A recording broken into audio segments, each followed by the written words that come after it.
Nah, sebelum dimulai, izin saya mau kasih pantun, ya. Nanti jangan lupa ada cakupnya.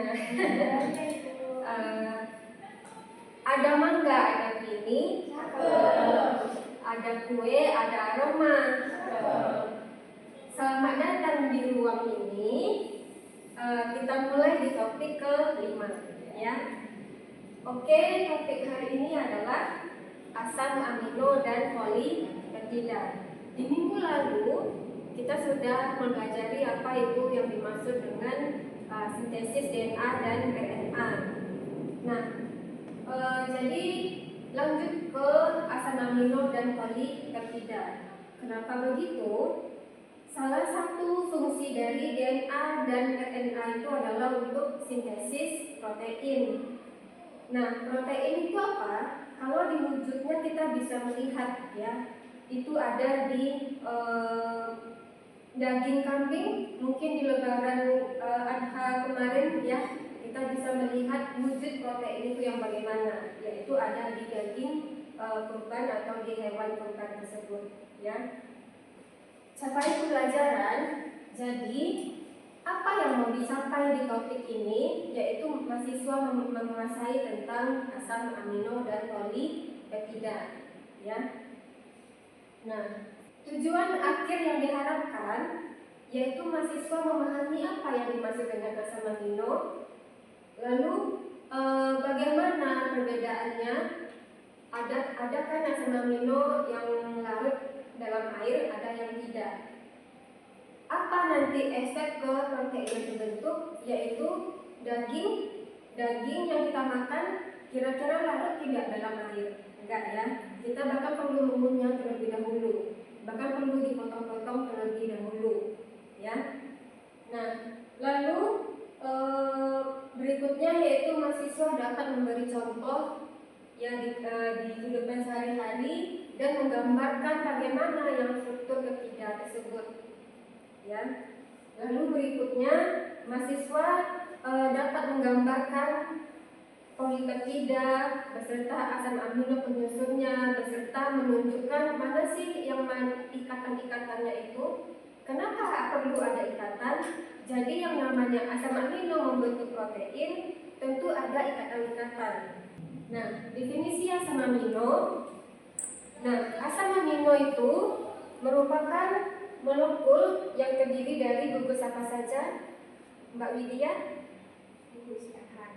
Gugus NH2 atau sebutannya adalah gugus amino.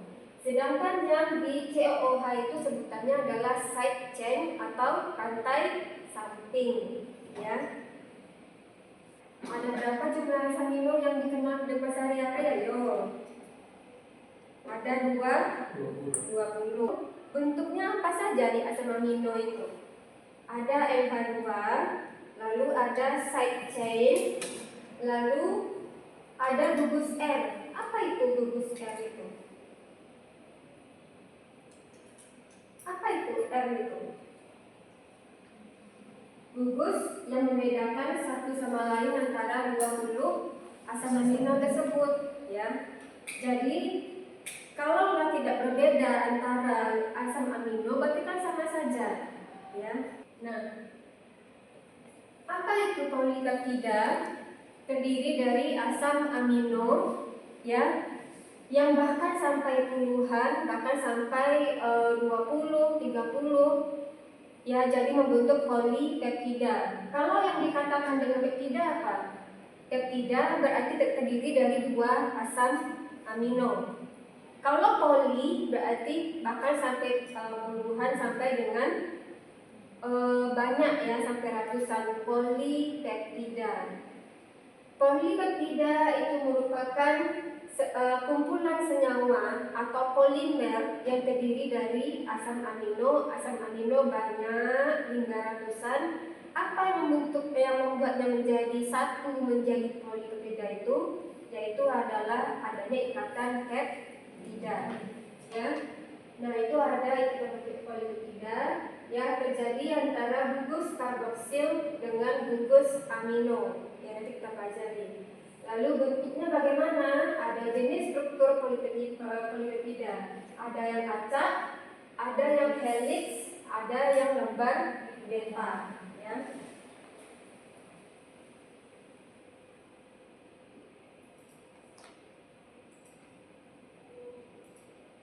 Nah, ini contohnya di kehidupan sehari-hari.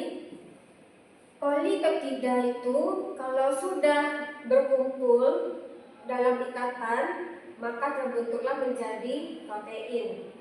Berkumpul ini maksudnya adalah ada bentuknya yang tadi beta berkaitan dengan helix, lalu ada lagi helix, ada lagi helix, ada lagi beta, maka itulah yang menjadi protein, ya. Yang kita lihat wujudnya itu ya di daging hewan atau di putih telur ayam atau di minuman susu atau di kehidupan sehari-harinya ya ada whey protein yang mana dikonsumsi orang biasanya untuk menambah massa otot tapi tidak menambah berat badan, ya. Nah, contoh lainnya adalah rambut kita. Rambut, satu helai rambut, kalau istilahnya kalau di kamera di zoom ada penyusunnya yaitu asam amino, ya. Asam amino yang berkaitan dengan ikatan peptida berjumlah ratusan hingga ribuan membentuk senyawa keratin yang ada di helaian rambut kita, ya. Nah, ini ada contoh gugus R pada asam amino. Yang di kotak ungu ini Ibu masukkan contoh dari beberapa asam amino, ada sistein sampai ke treonin. Ini ada nama singkatannya yang 3 huruf, ada yang singkatannya 1 huruf. Dan yang di paling kanan ini, ya, yang di paling kanan ini merupakan strukturnya. Pertanyaannya, mana yang gugus umum, mana yang gugus R? Yang kotak putih itu apa kira-kira? Gugus umum atau gugus R? Gugus umum. Oke. Terlihat sama ya antara semua asam amino itu. Kembali lagi ke yang sebelumnya tadi kita bahas bahwa gugus R itu adalah pembeda antara 20 asam amino yang ada. Yang dikenal sebenarnya banyak, tapi yang dikenal sehari-hari adalah sebanyak 20. Apa bedanya? Yaitu yang ada di gugus R-nya. Yaitu gugus R itu yang di luar yang warna putih itu, ya, gugus R. Nah, ini latihan tugas mandiri, ya. Silakan dikerjakan, nanti upload di PDF ya, kerjakan sekarang, ya. Diminta gambarkan strukturnya di aplikasi Kingrow. Kingrow-nya boleh di handphone, boleh yang membawa tablet ya, silakan. Lalu tunjukkan mana yang gugus umum, mana yang gugus R-nya, ya. Silakan 10 menit ya. Nanti setelah itu bagi yang pakai handphone berarti nanti itu di screenshot, dijadikan bentuk gambar dan diupload di Spada. Setelah itu akan dinilai oleh temannya, ya. Bagaimana format penilaiannya? Yaitu nanti pakai rubrik yang kita bahas minggu lalu, ya, lembar observasi. Silakan ada yang mau ditanyakan yang belum paham? Boleh bertanya ya kalau misalnya belum paham ya. Oke, Lisa bertanya ya. Iya, jadi betul nanti itu gambarnya. Nanti kan itu dibangun dirancang di Kinrow, beri sebagus mungkin. Ya, betul memang penilaiannya semakin cantik, semakin didesain nilainya semakin tinggi. Siapa yang menilai temannya nanti ya, teman sejawat? Sudah selesai? Sudah ya. Boleh diupload langsung di Spadanya dan temannya akan menilai di minggu depan ya, pakai lembar observasi yang kita bahas di minggu lalu. Boleh berlanjut ya. Nah, lanjut, ini merupakan asam amino yang terbagi menjadi ada yang hidrofilik, ada yang hidrofobik. Fobia, kira-kira dia suka atau tidak maksudnya? Tidak suka. Jadi yang di kartu warna ungu itu yang di sebelah kiri merupakan asam amino yang larut dalam air, dan yang di sebelah kanan adalah asam amino yang tidak larut dalam air atau dalam lemak atau dalam lipid. Ya. Jadi apa yang menyebabkannya? Apa yang menyebabkannya itu? Ya, gugus R tadi. nah, ini ada latihan yang kita bahas di kelas saat ini juga. Ada cysteine dan methionine. Kalau dilihat gugus umumnya sama. Apa yang beda gugus R? Nah, ini kira-kira larut dan tidak larutnya berdasarkan gugus R-nya atau berdasarkan gugus fungsinya? Kira-kira atau berdasarkan gugus fungsi atau berdasarkan jumlah karbonnya? Berdasarkan, ayo, berdasarkan apa? Jumlah karbonnya ada berapa itu? Mana yang banyak? Yang si methionine atau cysteine? Yang cysteine atau yang methionine? Yang banyak jumlah karbonnya, yang di gugus R adalah si methionine. Oke. Nah, jadi methionine itu semakin banyak karbon di gugus R, maka sifat asam aminonya akan semakin non-polar. Kalau non-polar, kira-kira larut tidak dalam air yang polar itu? Enggak ya. Kelarutan itu berdasarkan light dissolved light. Kalau polar tentu larut dalam polar. Kalau non-polar, temennya yang non-polar juga. Jadi semakin banyak jumlah karbon di gugus R, maka asam aminonya menjadi non-polar dan masuk ke bagian hidrofobik, bukan hidrofilik, ya. Jadi di laman ini yang disampaikan adalah perbedaan kelarutan asam amino dalam air berdasarkan jumlah karbon di dalam gugus R-nya, ya. Lanjut. Nah, latihan yang kedua, kira-kira ini berdasarkan jumlah karbon pada gugus R atau gugus fungsi pada gugus R. Yang di kotak hitam itu ada karbonnya, ada OH-nya, ada. Yang di kotak merah ada OH-nya, tidak. Jadi serin dan kreonin yang di dalam kotak hitam itu yang larut dalam air atau hidrofilik. Sedangkan yang di kotak yang merah itu ada alanin. Alanin itu punya gugus R-nya hanya CH3. Ya.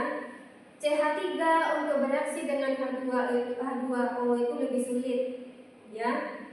Sedangkan kalau ada OH-nya, contoh pada serin itu ada gugus OH-nya atau hidroksilnya. OH itu yang menyebabkan dia lebih mudah bereaksi dengan H2O, sehingga serin lebih mudah larut dalam air dibandingkan alanin yang hanya punya CH3. Ya, jadi di laman ini perbedaan kelarutan asam amino berdasarkan gugus fungsi pada gugus R-nya. Ya, jadi ada pengaruh ikatan antara unsur dengan unsur pada H2O dengan gugus R di asam amino, ya. Nah, lanjut diskusikan dengan teman di sebelahnya. Kira-kira asam aspartic acid dengan valin itu perbedaan kelarutan airnya itu berdasarkan apa? Gugus fungsi atau berdasarkan jumlah karbon? Silakan diskusikan. Ingat tadi kalau yang contoh sebelumnya ada OH yang bereaksi dengan H2O. Kalau CH3 sulit ya bereaksi dengan H2O. Nah, jadi kira-kira ini setelah didiskusikan berdasarkan apa? Berdasarkan apa? Gugus fungsi atau jumlah karbon? Berdasarkan gugus fungsi. Di asam amino, asam aspartat, di gugus R-nya ada COO-min atau kalau dalam keadaan netralnya yaitu COOH. COH bisa bereaksi dengan H2O, ya. Sedangkan valin gugus R-nya itu hanya ada CH3 atau gugus akil, ya, CH3, CH2, CH2 begitu. Jadi di laman ini asam amino larut tidak larutnya itu dibedakan berdasarkan gugus fusi, ya. Oke, ada yang ditanyakan sampai sini? Ayo Rizky, ada yang mau ditanyakan? Belum ada ya, berarti paham ya? Alhamdulillah. Oke, lanjut ke polipeptida. Tadi kita sudah bahas yang dimaksud dengan polipeptida itu merupakan kumpulan dari asam amino yang diikat dengan ikatan peptida, ya. Nah, bagaimana sih struktur polipeptida itu? Tadi kalau peptida terdiri dari 2 asam amino saja. Kalau poli berarti kan lebih dari 1, bahkan lebih dari 10 atau sampai ratusan. Nah, yang bagaimana struktur polipeptida itu? Ada asam amino ya, yang ini, yang di bawah ini, ya. Ini yang contohnya ada alanin, ya, alanin, sistein, dan valin. Ketika bergabung dengan ikatan peptida, maka membentuk polipeptida. Yang mana ikatan peptida itu? Ini ya. Ini karbon berikatan dengan nitrogen dari amino. Karbon dengan nitrogen dari amino. Karbon ini punya siapa? Punya alanin, ya. Nitrogen ini punya siapa? Punya sistein. Paham ya? Jadi tetanggaan. Ini dengan ini jadi kayak kanan-kanan gitu, ya. Nah, kalau yang ini yang mana peptidanya? Ikatan peptidanya yang mana? Yaitu karbon dengan nitrogen, ya. Sama ya dengan ini ya.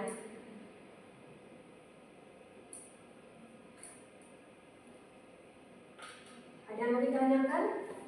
Jadi, yang mana ikatan peptida itu? Yang mana? Karbon dari karboksil dengan nitrogen dengan amino. Jadi, karboksil punya asam amino sebelahnya berikatan dengan amino yang lain. Begitu seterusnya sampai membentuk polipeptida yang banyak, ya.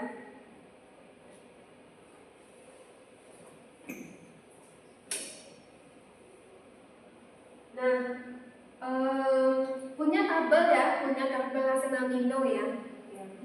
Nah, kalau misalnya ibu minta gambarkan ikatan peptida. Gambarkan ikatan peptida. Boleh pilih asam aminonya apa aja. Kalau diminta peptida, berarti asam aminonya ada berapa? 2. Silakan ditulis di catatannya saja. Karena ibu mau lihat sudah paham atau belum. Nah, ini yang mana karbonnya? Karbon yang berikatan yang ini ya. Ini dengan nitrogen yang ini. Ini punya siapa? Punya dia atau enggak? Ini punya ini, nitrogennya punya siapa? Punya asam amino yang ini ya. Jadi yang mana peptida itu adalah ya antara karbon dengan nitrogen ya. Kalau nanya yang mana? Oke. Nah, sambil mengerjakan, kalau yang di minuman susu bubuk, contoh kita sebut merek Delikau misalnya, itu kira-kira terdiri dari asam amino yang mudah larut atau tidak larut dalam air? Mudah larut dalam air. Karena apa? Tujuannya adalah untuk membentuk protein yang mudah dikonsumsi dengan cara dicampur terlebih dahulu di dalam air, ya. Nah, jadi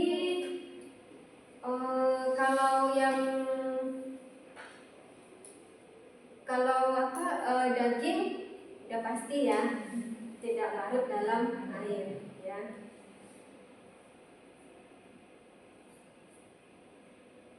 Kira-kira apa lagi? Ya, contoh protein yang larut dalam air. Kira-kira apa? Ayo, ini ibu ajak pikir kritis ini. Ayo. Seperti yang tadi ibu jelaskan contoh whey protein dari susu. Whey protein, ya. Untuk menambah massa otot, ya. Oke, ada yang bertanyakan? Sudah ya? Tapi kalau misalnya dari ini kan kita mau masuk ini, tapi kita buatnya itu dari tumbuhan ekstra itu bisa juga. Saya kita buat Oh iya boleh. Tadi itu ibu maksud, memang nanti zat aktifnya itu contoh masgar yang dari Simplisia. Zat aktifnya itu dari simplisianya atau tanamannya. Asal aminonya bagian di mana? Bagian zat pendukung, begitu ya.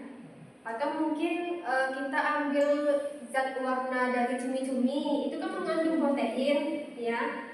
Jadi tidak melulu sebagai zat aktif, tapi juga sebagai zat pendukung. Apakah itu perasa atau pewarna, begitu ya.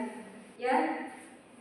Jadi ini merupakan ilustrasi bagaimana polipeptida itu terbentuk. Ya. Ada asam amino, sistein, ya. Nah, itu. Jadi, dia melepaskan oksigen terlebih dahulu baru bisa berikatan. Nah, kalau yang lurus itu primer. Yang lurus saja itu primer.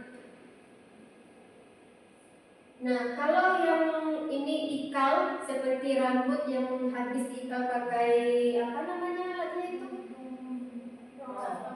Catokan itu ya.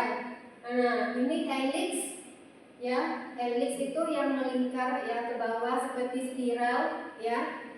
Nah, seperti itu ya, alpha helix. Jadi kalau lurus itu primer, kalau yang helix masuk ke sekunder ya. Nah, ini ada lagi. Nah, itu berlipat. Ada ikatan hidrogen.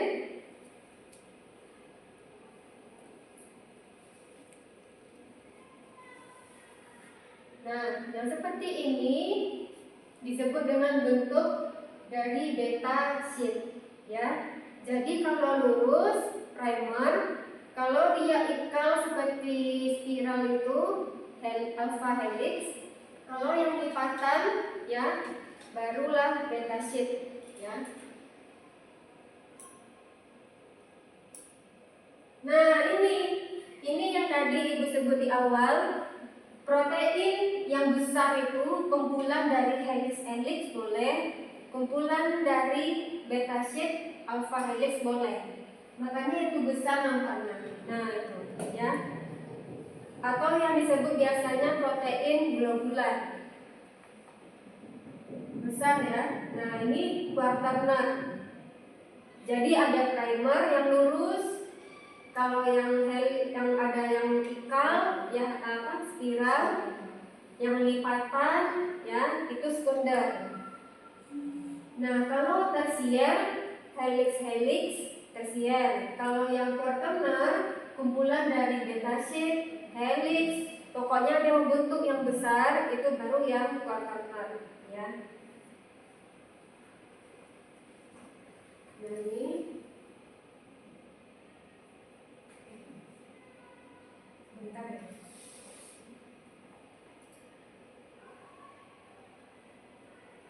Nah, ini ya. Contoh, ini ibu gambar di aplikasi Kindrow, ya. Aplikasi Kindrow tentu sudah pernah dipakai ya di pelajaran kimia organik semester lalu. Jadi Ibu anggap sudah paham, sudah bisa menggunakan tindrau seterusnya. Untuk kenapa? Ya, karena nanti ada tugas, ya. Tugas di rumah yaitu gambarkan polipeptida yang terdiri dari beberapa asam amino, tapi ada yang hidrofilik, ada yang hidrofobik, ya. Nah, keterangannya ada di slide-nya, ya. Ada tipe soalnya berupa uraian. Nanti penilaiannya oleh teman sejawatnya, ya, seperti biasa.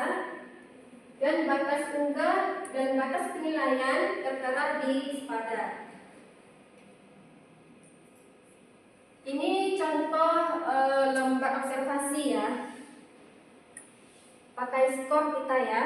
Jadi tolong penilaiannya itu objektif, tidak melihat subjeknya siapa, tapi kita lihat ke bendanya rapi atau tidak, ada desainnya cantik atau tidak, begitu. Ada skornya, ya. Lalu jangan lupa di-upload di SPADA, berikut linknya, ya. Ada yang ditanyakan? Jadi bagaimana tadi kesimpulan kita di hari ini? Asam amino yang dikenal sebanyak 20, ada yang larut di dalam air, ada yang tidak, ya. Lalu begini, apakah di satu misalnya misalnya kita sebut darah, apakah darah itu larut atau tidak dalam air? Larut, ya. Tapi jangan lupa tidak melulu satu darah itu terdiri dari asam amino yang hanya hidrofilik. Tentu ada hidrofobiknya, tapi yang mana dominan? Begitu. Dominannya yang hidrofilik atau hidrofobik, ya, begitu. Silakan tanyakan saja. Bagaimana struktur darah? Bagaimana sebenarnya struktur dari susu bubuk itu, Bu, gitu. Ibu, saya pengen tahu kalau misalnya dari struktur darah itu gimana? Boleh Oke, itu ada nanti kita bahas di hemoglobin, ya. Jangan lupa hemoglobin itu tentu penyusun dari darah, ya. Darah itu kumpulan dari protein, namun di dalamnya ada hemoglobin, ya. Hemoglobin itu terdiri dari beberapa unsur, ya. Jadi untuk lengkapnya kita bahas di minggu depan tentang darah, ya. Kenapa kita bahas darah? Karena itu merupakan contoh dari polipeptida dan contoh dari protein yang nyata kita lihat sehari-hari, ya. Untuk itu saya presensi dulu, ya. Jangan lupa presensi di SPADA, ya, sudah dibuka linknya.